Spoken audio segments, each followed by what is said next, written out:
नमस्कार, मैं मनीष कुमार अंकुर खबर 24 एक्सप्रेस में आप सभी का स्वागत करता हूं। अभी तो खैर चुनाव शुरू नहीं हुए हैं, लेकिन हम लोग चुनावी दौरे पे अभी से निकल पड़े हैं।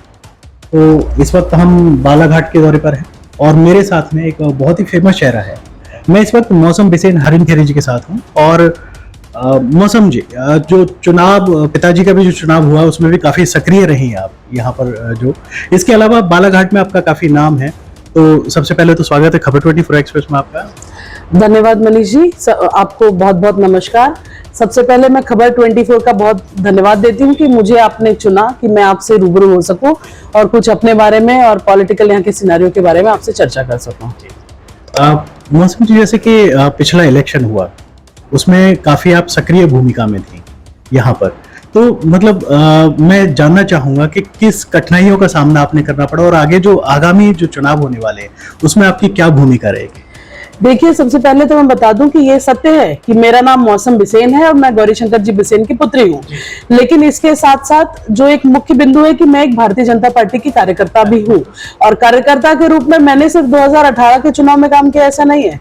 मैंने जब से होश संभाला है चुनाव में काम किया और सक्रिय रूप से खुद के फ्रंट फेस से मैंने 2014 में अग्रणी भूमिका में हर चुनाव में, चाहे पंचायत का चुनाव हो, चाहे नगरीय निकाय चुनाव हो, विधानसभा हो, लोकसभा हो, हर दृष्टि से अपनी जिम्मेदारी जहां पार्टी संगठन ने जैसी जिम्मेदारी दी उसका पूरी निष्ठा के साथ मैंने निर्वहन किया। इसके अलावा जैसे हमें मतलब खबरें मिलती रहती हैं, आपने बालाघाट ही नहीं मतलब अगर आपको जहाँ पे भी पार्टी जिम्मेदारी देती है वहां पर आप जाती हैं और सक्रिय भूमिका में नजर आती है, तो क्या ये सत्य है?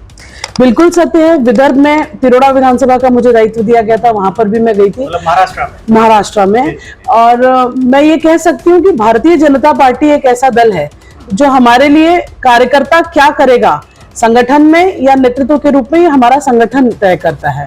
और मैं भी कार्यकर्ता के रूप में भारतीय जनता पार्टी में काम कर रही हूँ। पूर्व में मैं प्रदेश कार्य समिति सदस्य रही हूँ। माननीय नंद कुमार सिंह जी चौहान जी हमारे प्रदेश अध्यक्ष थे। अभी वर्तमान में पार्टी नेतृत्व के निर्देश पर मैं जिले की महामंत्री के रूप में संगठन में काम कर रही हूँ। और मैं हमेशा से प्रयास करती हूँ कि अपना 100% पार्टी संगठन को पार्टी की मजबूती के लिए दूं।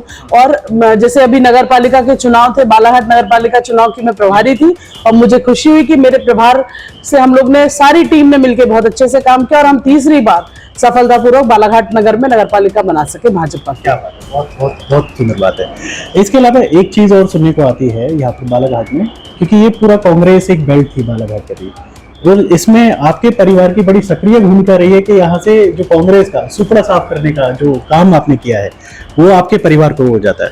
देखिए, बालाघाट के इतिहास को अगर हम उठाकर देखें तो 1977 से मेरे पिता माननीय गौरीशंकर जी बिसेन यहाँ पर चुनाव लड़ रहे हैं और उन्होंने पहले 2 बार विधानसभा लड़ के जीत हासिल करने में सफलता नहीं की। लेकिन एक बड़े कांग्रेस के नेता जो 40 वर्षों से यहाँ पर नेतृत्व कर रहे थे, उनके सामने जमानत बचाने का एक बहुत बड़ा उन्होंने कह सकते हैं कि जीत थी और जमानत बची, इसका उन्होंने जुलूस निकाला। और वर्षों से ये बालाघाट यहाँ की परिस्थितियां अलग रही हैं और इसलिए मेहनत करते हुए, चूंकि जो व्यक्ति जमीन पे काम करेगा, जो जनता के बीच रहकर जनता का बनकर सदैव समर्पित भाव से काम करेगा, तो परिणाम के रूप में एक अजय योद्धा हमारे सामने बहुत बड़े हम सबके आदर्श माननीय गौरीशंकर जी बिसेन हैं। 1984 से यहाँ का नेतृत्व कर रहे हैं, 7वीं बार विधायक हैं, 2 बार सांसद के रूप में इस जिले की जनता ने उन्हें मौका दिया है। और ये बात तो तय है कि अगर आप जनता की अपेक्षाओं में, आकांक्षाओं में 100% खरा उतरेंगे तो आप को जनता हाथों हाथ उठाकर जीत दिलाती है। ऐसा नहीं है कि उतार चढ़ाव नहीं हुए, उनके भी पॉलिटिकल करियर में कई उतार चढ़ाव आए, लेकिन बावजूद इसके एक लंबी पारी का अनुभव उनका रहा है। और मैं भी यह प्रयास करती हूँ कि जितना दिन प्रतिदिन उनसे सीख सकूं, क्योंकि उनके जो वर्किंग स्टाइल है, जो बालाघाट जिले के प्रिय भाव के नाम से उनकी पहचान है, हम लोग कोशिश करते हैं हम सभी कि उनकी कार्यशैली को भी अपनाएं और अच्छे तरीके से जनता के बीच में जाएं और जनता के साथ न्याय करें। जिस विश्वास के साथ जनता ने जनादेश भाजपा के पक्ष में दिया है किसी भी रूप में, चाहे ग्रामीण स्तर की बात हो, नगरीय निकाय की हो, विधानसभा, लोकसभा, हम सब प्रयास करते हैं कि जो जनता की आकांक्षाओं पर खरा उतरे। सरकार की योजनाएं, माननीय मुख्यमंत्री जी शिवराज सिंह जी चौहान की जन कल्याणकारी योजनाएं, माननीय मोदी जी की योजनाएं ज्यादा से ज्यादा लोगों तक हो और जो भाजपा का मूल मंत्र है सबका साथ, सबका विकास, सबका विश्वास और सबका प्रयास, इसको हम साकार करें। बालाघाट का जो विकास है, पहले यहाँ पे जो सड़कें थी, क्योंकि मैं पहले भी आया हूँ यहाँ पे, जो सड़कें होती थी काफी गड्ढे होते थे और मेरे हिसाब से जो ग्रामीण जो क्षेत्र है वहाँ पे पहुंचने में 2-2 3-3 घंटे लग जाते, तो उसको आप लोगों ने कैसे सुधारा, क्या काम किया उसके लिए, वो थोड़ा सा बताएं। देखिए, मध्य प्रदेश में 313 विकास खंड है, जिसमें लालबर्रा विकास खंड आप अगर उठा के देखें तो सर्वाधिक विकसित विकास खंड है। चूंकि आप अभी चुनावी दौरे पर और सारे क्षेत्र की सारा आकलन के हिसाब से निकले हैं, आप स्वयं में इस बात को पाएंगे कि एक छोटी कार से भी बिना किसी असुविधा के आप बालाघाट विधानसभा के कोई भी गांव तक आराम से पहुंच सकते हैं। तो निश्चित तौर पर बिजली, पानी, सड़क मूलभूत आवश्यकताएं होती है, सबसे पहले इन पर काम किया गया।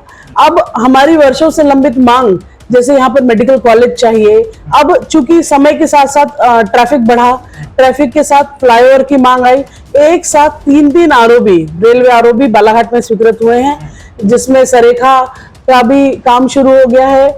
अभी 70 करोड़ हमारा भटेरा का, ये जो BK9 बालाघाट कटंगी 9 का भी 30 करोड़ स्वीकृत हो गया है। ये बड़ी उपलब्धि हमारे नेतृत्व करता आदरणीय गौरी शंकर जी बिसेन की है। चूंकि ब्रॉडगेज लंबे समय से पेंडिंग था, अब ब्रॉडगेज का भी काम पूर्ण होकर रेल सुविधाएं भी शुरू होने लगी है।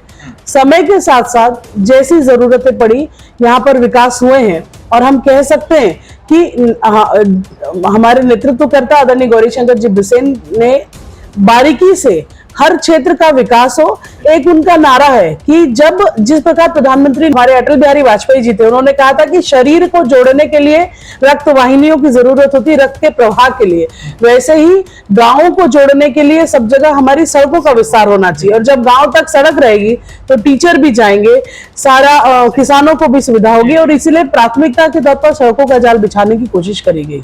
सड़क गांव का विकास लेके आती है, ये असल में तो यही हकीकत है। अगर सड़क नहीं होगी तो गांव का विकास नहीं होगा, ये गांव ही नहीं शहर का भी विकास नहीं होगा। अच्छी बात है।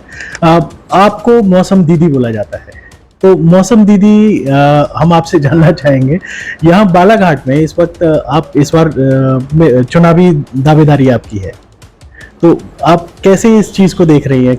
मैं तो बहुत समय से काम कर रही हूँ। मैं भारतीय जनता पार्टी की एक जिम्मेदार कार्यकर्ता हूँ और हमारे दल में मांगने का अधिकार किसी को नहीं है। पार्टी स्वयं निर्णय लेती है, नेतृत्व निर्णय लेता है कि मेरी भूमिका किस रूप में होगी। लेकिन यहाँ के लोग भी तो चाहते हैं कुछ ऐसा। तो मेरा पार्टी का जो शीर्ष नेतृत्व है वो जिस भी रूप में मेरी भूमिका तय करेगा, मैं उसका अनुसरण करूंगी और अपने दिए हुए जो भी जिम्मेदारियां होगी उसको 100% उस पर खरा उतरने का पूरा प्रयास करूंगी।